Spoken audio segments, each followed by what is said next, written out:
င်္ဂလာပါဟန်နီနေမကောင်းလို့ပေါ့နော်အတန်လေးတော့တိခတ်မကြည့်ပြပါဒါပေမဲ့ဟန်နီဒီနေ့ဗီဒီယိုရိုက်ပြမယ်လို့ပြောထားတာမဟုတ်ဘူးပေါ့နော်မဖြစ်မနေမဟုတ်လို့လာရိုက်ပြတာပါဒီနေ့ဟန်နီပြောချင်တဲ့တိုင်တယ်ကကျတော့တန်မိုးပါတန်မိုးရှိတယ်တန်မိုးမဲ့အဲ့ဒါဘာပြောလဲဥပမာအနေနဲ့ဟန်နီပြောမှဆိုရင်ဒီရေဘူးကဟန်နီတို့လမ်းမေးမှာဝင်မယ်ဆိုတစ်ချက်ပဲပေးရမလေးရှားရန်ကတစ်ချက်ပဲပေးရဒါပေမဲ့မော်ထဲမှာဆို2ချက်နဲ့ပြ30ပေးရအဲ့ဘာဖြစ်လို့လဲအမှန်တော့ရှင်းရှင်းလေးပဲတန်မိုးဆိုတာမျိုးကတန်မိုးထားတဲ့လက်တူရဲ့လက်ထဲကိုရောက်သွားတယ်တန်မိုးထားခံရမယ်ဆိုတာမှန်တယ်ဒါပေမဲ့ပတ်ဝန်းကျင်နဲ့လည်းဆိုင်တယ်အခုအမှန်ကတော့ပတ်ဝန်းကျင်နဲ့ဆိုင်တယ်ဆိုတဲ့စကားမျိုးဟနီကအရင်ကတော့အဲ့လိုလက်ကင်မထားဘူးကွာတိလားကိုတန်မိုးကကိုယ်ကိုယ်တိုင်လုံးယူရမယ်ဆိုပြီးတော့ဟနီကပြောခဲ့ပေမဲ့အခုကကျတော့ဒါကလေးတွေကို sharing လုပ်မှာဆိုတော့ဒါကတည်တဲ့နေဆိုတဲ့အကြောင်းအရာဟနီပြောပြတာပေါ့နော်ဘာလဲဆိုတော့ပတ်ဝန်းကျင်နဲ့ဆိုင်တယ်လို့ပြောရင်ဥပမာနဲ့ပြောရမယ်ဆိုကြောင်ခဲတတုံးကကြောင်ရိုင်းလုံးနေထားတဲ့နေရာထဲမှာဝင်နေသူ့ကိုလည်းကြောင်ရိုင်းလုံးလားဒီကြောက်ကခွဲလိုက်ရင်ဘာကြောက်ထွက်လာမှာလဲညကြောက်လားတလင်းကြောက်လားအဲ့လိုမျိုးအမျိုးမျိုးတို့တော့ထင်ကြတယ်ဒါပေမဲ့ကြောင်ရိုင်းလုံးလုံးကတော့ကြောက်ခဲတွေရောက်လေဘယ်သူမှသိနေကြဘူးလေဘယ်သူမှဟဲ့ဒီကြောက်ခဲကများကြောင်ရိုင်းလုံးဖြစ်နေမလားဆိုတော့ဘယ်သူမှတကူတော့ရှာမကြည့်ဘူးအဲ့တော့ကြောင်ခဲတွေကြားတွေကကြောင်ရိုင်းလုံးဖြစ်လာဘူးဆိုတော့ကိုယ်တိုင်ပဲလုပ်ယူရတယ်ဒါပေမဲ့ကြောင်ရိုင်းလုံးတွေအများကြီးကြားထဲမှာကြောက်ခဲဖြစ်သွားတာလေကိုယ်တိုင်ပဲလုပ်ယူရတယ်ဒီလားနေပြောချင်တဲ့သဘောလူဆိုတာကလူတိုင်းမှာတန်ဖိုးသူ့အနေနဲ့တန်ဖိုးရှိတယ် Rocket Family ကလာတဲ့ကလေးတယောက်မို့လို့တန်ဖိုးမရှိဘူးဆရိုက်ကြတယ်လို့ထင်တဲ့လူတချို့ရှိတယ်လူတန်းသားတချို့ရှိတယ်အဲ့လိုပဲမိဘနဲ့သူတို့ကြီးပြင်းလာတဲ့ကလေးကြတော့စိုးတွန်းပြီးတော့ပျက်စီးနေတော့မှ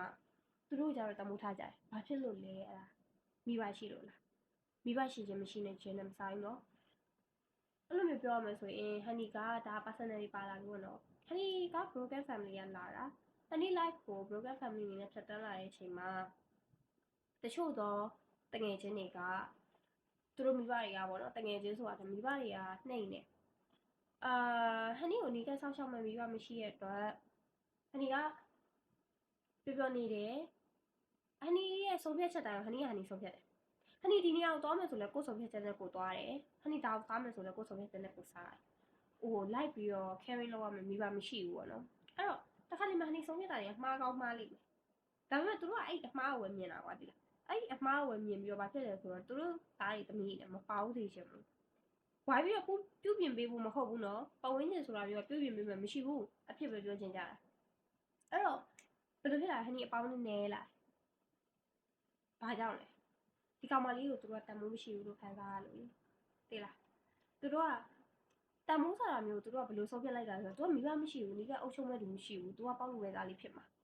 အဲ့လိုမျိုးဆုံးဖြတ်ကြတာပါအမှန်တော့လူဖွဲ့စည်းရအဲ့လိုမျိုးဆုံးဖြတ်တာပေါ့နော်ဒါပေမဲ့ဟန်နီတကယ်ပြောချင်တာကကြတော့တန်မိုးဆိုတာမျိုးကငါကတန်မိုးရှိပါတယ်ငါ့ကိုတန်မိုးထားပါငါတန်မိုးကိုနေမမြင်ဘူးလားဆိုပြီးတော့ပြောနေရပြီဆိုတော့အဲ့လူတယောက်ကတန်မိုးမရှိတော့ပါကိုတန်မိုးဆိုတာကွာငါဘာကြီးဖြစ်နေလို့ငါ့ကိုတန်မိုးထားပြီးကောင်းလေးဆိုလည်းထားပါတော့ငါညင်လာမှတတလုံးရှိလာတော့ငါ့ကိုတန်မိုးထားဖို့မမေ့နဲ့ငါ့ကိုတန်မိုးထားပြီးအဲ့လိုမျိုးပြောရတယ်ဆိုကြတဲ့အဲ့ကောင်လေးကသူ့တန်မိုးထားလို့ပေါ့ဟုတ်တယ်မလားနေပြောချင်တာ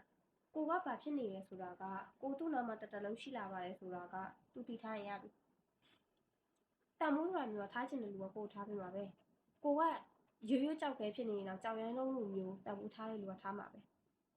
အဲ့တော့ဘာမဟုတ်တဲ့ကိစ္စတွေနဲ့ကွာဘာမဟုတ်တဲ့ကိစ္စတွေနဲ့သူကတန်မိုးမဲလိုက်တာတို့တန်မိုးမရှိဘူးစေပေါ်တယ်တို့ပေါ်စားဆန်တယ်တို့အဲ့စကားတွေပေါ့အဲ့ဒါတွေကလူတွေရဲ့ကိုယ်စိတ်ကိုတက်နေရနော်ကိုယ်စိတ်ကိုတက်နေတဲ့အရာတွေအဲ့ဒီကိုယ်တိုင်လည်းဖြစ်တယ်ကွာတခါလေးကျရင်ဈေးပေါ်သွားပြီဒါတော့ဈေးပေါ်လိုက်တာအဲ့ဒါလူတိုင်းဖြစ်တယ်ကိုယ်တိုင်လည်းအခုချိန်ဖြစ်နေတော့မလို့ဟိုက sharing ပြန်လုပ်ပေးရပါတော့အမှန်တော့အဲ့အရာတွေမှားရဲ့လူဆိုတာကကိုယ့်ကိုလက်ခံနိုင်ရမယ်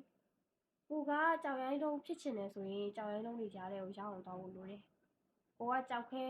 ဲဖြစ်နေတယ်ကြောက်ခဲကြီးကြားထဲမှာပဲနေပြီးတော့ငါကြောက်ရိုင်းလုံးမဖြစ်ဘူးငါကြောက်ခဲကြီးဖြစ်နေတယ်ဆိုလို့လုံးမရဘူးနေပြချင်တာနားလေဒီနေ့တော့ဒီလောက်ပဲ sharing လုပ်ပေးမယ်တကယ်လို့တခြားသိချင်တာမျိုးပါမျိုးရှိရင်ကို comment မှာလာပြီးပြောပြလို့ရရနော်ကျေးဇူးပါမှားပါရင်လည်းခုလုပ်ပေးပါရှင်ကျေးဇူးတင်ပါတယ်တဒါ